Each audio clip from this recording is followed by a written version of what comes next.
Hello there, World of Tankers. Welcome into the channel. I'm of course your host, Droodles, Blitz, and in today's video, we are going to be talking about my favorite Tier 10 in World of Tanks Blitz, the WZ-111-5A. This is the Tier 10 Chinese Heavy Tank Collector. It's a vehicle that is currently available for either $12 if you are lucky, or 20,000 gold. Now I can tell you right off the bat that 20,000 gold is not worth the price for a 5A. I mean, you can easily get this bundle here for 9,500 and get 3 tanks. 20,000 gold is just way too much. Sure, you get the camo and the tank's fully equipped, but that's $75 to get your hands on it. Really don't drop that much gold. However, I will say that the $12 bundle, which has a 25% chance of dropping the 5A and a 75% chance of giving you 5,000 gold, is honestly a decent deal. If you enjoy the playstyle of this tank, which I'll be breaking into in today's video, I wouldn't say don't go for it, because either way, you're either getting a tank that if you don't like, you can sell for what, 7,500 gold, or you get 5,000 gold. And judging that 5,000 gold is not $10, and it's actually normally more than that if I'm not mistaken, $10 gives you, yeah, as you can see, 3,250. So you're getting almost double the gold value for the price that you're paying, and if you get lucky, you'll get a tank, and if you don't like it, you can sell it for even more than double the gold value. So yeah, I would say honestly it's not a bad deal to drop it and try and get that crate, as I bought it myself just because I wanted that extra bit of gold.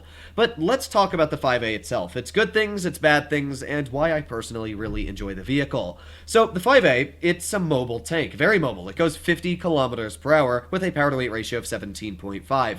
It is one of the fastest heavies in Tier 10, averaging 33 kilometers per hour on any terrain. It has decent traverse speed at 31 degrees a second, and when you add that on as well with the turret traverse of 24.3, it's not too bad. I mean, you're going 50 degrees a second there with both those combined, so mediums are not going to be flanking you. 7 degrees of gun depression makes it flexible on basically any terrain that you would need gun depression for. If you're on Mines Hill, if you're on Normandy Hill, or even Canyon, it's enough gun depression to where you can feel at least somewhat comfortable to be penetrating most of your shots. When we break onto the gun, this is where things get interesting, because it carries quite a beefy gun, a 130mm, which has a little bit better dispersion than vehicles like the IS-7 at .362. It's sitting at .353. It has a 4-second aiming time, and if we were to compare that to a vehicle, let's say, like the IS-7, and we go over here, you'll notice that the gun is a bit better. The IS-7's aiming time is 4.5 seconds, and the dispersion is .362. So I would say it's about 20% more accurate on hitting your shells, and especially the on-movement dispersion of the 5A is way better. You're going to see in these actual replays that I've got for you that the tank seems quite accurate. Now the gun has pretty nice standard pen at 273, and the premium is 333. So the premium's not great. I mean, you're going to struggle to penetrate hull-down heavies all day, every day. That is one of the major downsides. I don't know why the Tier 9 on the tech tree, the WZ-111-14, which on PC goes to the 5A, has 352mm of heat pen, and the 5A does not. That makes no sense to me. Why wargaming? But either way, it's still enough that you'll cut through most frontal armor. It'll cut through E100 turrets, stuff like that. So it's not terrible. It's just not really what you'd want on a Tier 10 heavy, especially one that you can frontline in. DPM-wise, it's 2400 base, and if you're running gun rammer, it's up to 2600. So it's not amazing on the damage per minute, but again, it's basically the same as the IS-7, which is sitting at 2584. So pretty comparable to the IS-7 on that aspect as well. The advantages of this tank over the IS-7 is 1 more degree of gun depression, a much stronger turret, and as well the tank has a little bit better of a gun. So those are your big advantages. Other than that, you might as well play an IS-7 because you'll do much better in it.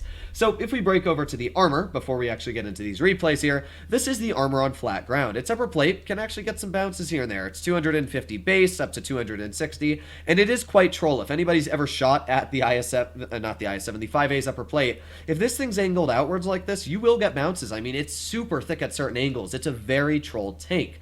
And you'll notice that turret, I mean, the weakest spots in this turret, even with heat and Cali, you literally can't pen it. Obviously, this here is spaced armor, so you're never going to cut through the mantlet.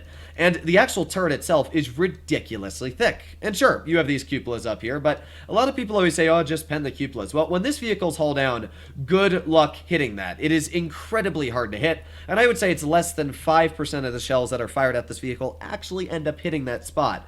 So yeah, very, very strong in that aspect. And you'll also notice with heat and Cali loaded that hull down-wise, this tank has an incredibly thick hull. If you're basically flat on the opponents, the weakest spots are 377 and it goes up to 380. And I mean, even if we get out tier 10 tank destroyers, let's say a vehicle like the 268, that turret with heat is still incredibly hard to cut through, upwards of 600 millimeters to 999, and you have to hit this little spot here or else you're not going to be penetrating it. Now if we compare this to what is an IS-7, which is what a lot of people like to compare the 5A to, you will notice that the turret cheeks are way larger and way weaker on this vehicle, sitting at 313. The thickest parts are 383, but yeah, anybody that's ever aimed at an IS-7 knows that those turret cheeks are quite weak at that compared to the 5As. Plus, it has one less degree of gun depression. So, yeah, the 5A does have advantages here and there, and that's why I really like the tank. It's just an enjoyable vehicle to play. It's aggressive, it's got a good gun, and it's got everything you'd want going for it. Now, these games are played at 3:54 in the morning, and you can see I've played till 7 in the morning, so I played quite a bit today. But either way, let's start off with the game on Normandy. Now, the 5A is great on any hull-down surface, and because of that, as we just talked about, you saw the armor. It's insane. If you use this thing hull-down, the armor capabilities are great. Now, don't get me wrong, there are weaknesses. The 5A side armor is very poor. It does have some spaced armor. In fact, you can see that if we go over here, we go over to China, 5A, you'll notice that it does have some pretty troll-spaced armor here. I mean, that is incredibly thick. Even side on, you will not penetrate that. It's really ridiculously thick. So it does have some troll spots, but for the most part, side armor-wise, yeah, it doesn't get that many bounces. You'll cut through it most of the time. But doesn't take away from the fact that frontal on, this is a very strong vehicle. People that hate on the 5A are really people that don't understand how to play it or don't own the vehicle. When I've always played this vehicle, I'm up to 800 battles in the tank. I'm still sitting at a 71% win rate with over 3,000 average damage. And obviously, sure, it does take skill to do well in the vehicle, just like it does any tier 10, but being able to average that amount of damage and do that well in the tank clearly shows that it can do well if you play it in the right scenarios. So there you go, that was one nice snap into the AMX 5120. You'll notice that really the aiming time is not bad. I mean, if you compare this aiming time to an IS-7, it's quite enjoyable. You're very easily able to snap in shells, and the gun doesn't seem like it's loopy on its dispersion. It just hits its shot. So I'm taking a blind shot at where that Yagarapanzaru is, hoping that we hit him, but unfortunately, no, we did not end up hitting his vehicle. So now I'm noticing that there is a Void member on the enemy team in the M6 and as we notice, the M6 is incredibly strong. And judging that he's really the only tank I can shoot at, well, we're going to snap a beautiful shot right into his turret's cupola for 508, pushing him off the hill. Even a Yo really can't do much. That 60 TP just yeet. But yeah, you're going to notice here that, sure, the Yo may be one of the strongest tier 10s in the game, but as I said, the turret on this vehicle is incredible. And sure, he's going to aim it on my cupola, but boom, I got him into his, and with that, I've out-traded him once again. That's one nice thing about this tank as well that you don't really think about is even though the armor might not be amazing, you still gotta out-trade this vehicle. I mean, it does have 460 damage per shot. I really wanted the HEM, but yeah, I mean, that's a 452 tap there. We're already sitting at 2,371 damage this game. And yeah, I mean, we're doing okay. I even apologized. It felt kind of bad. But we got, what, the sorry, I was about to say WZ-11158. That is a 4,005. Nice tapping him. Massive low roll, though. 360 out of a 460 average gun.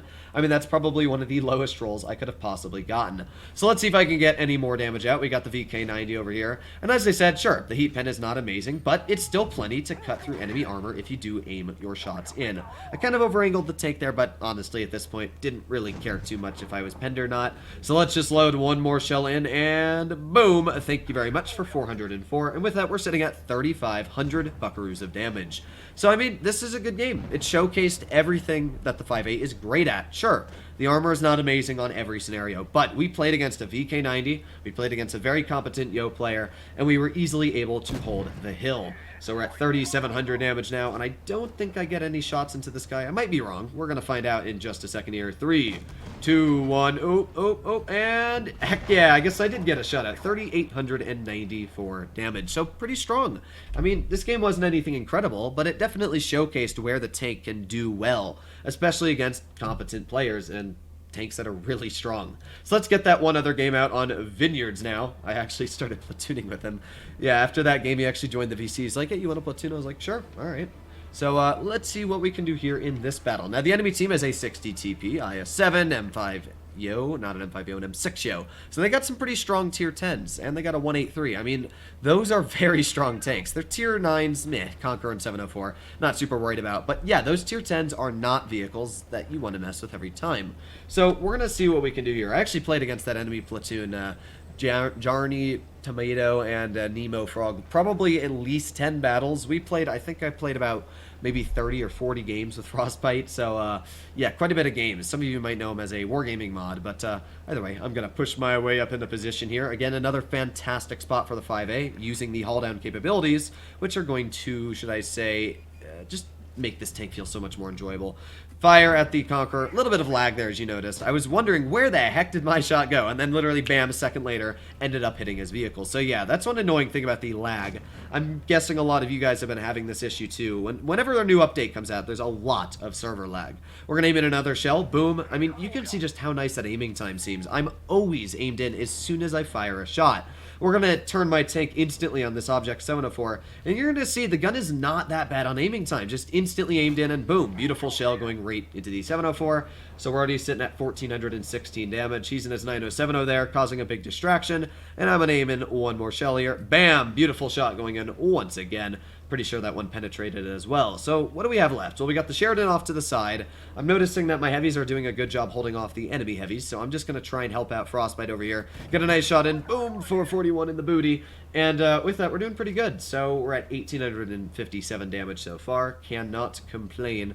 And, well, let's see. I'm aiming where that Sheridan is. Take a blind shot. I don't know if I actually hit him. I don't remember. I think I might have.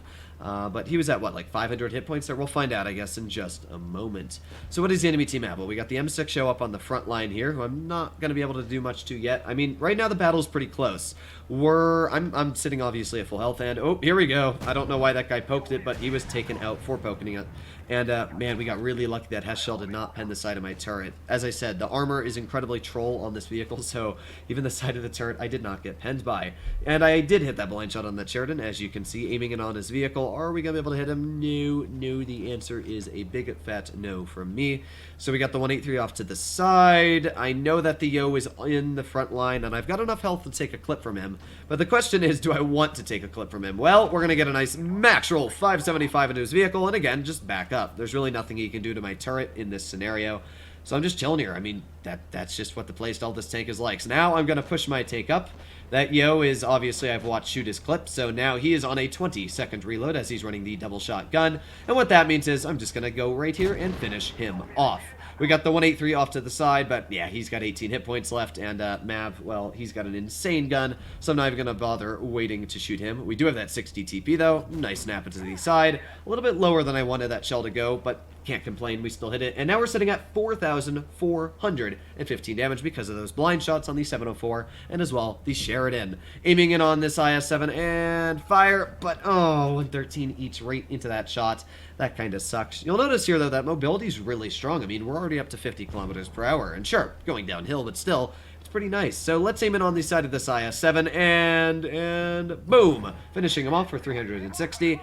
And there you have it. That's the 5A. I mean, these are two very strong scenarios where the 5A was able to use its scenario and do well for the vehicle, use its environment and win. And there you go, pulling out of mastery, 4,775 damage, and a pretty incredible game at that. Now, I played a lot of games in the 5A today, I'm not going to lie. I played an incredible amount of games in the 5A. You can see here, if I just reload the games that I played today in the tank, let's take a look, scroll down here. I mean, I had 37 battles played today. We went 75.68% in this platoon.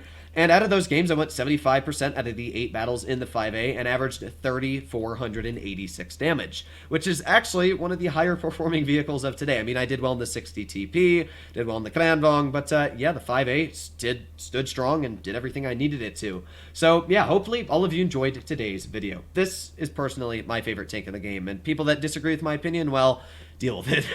Hopefully all of you enjoyed today's video, and I'll be seeing you in the next one. Bye-bye!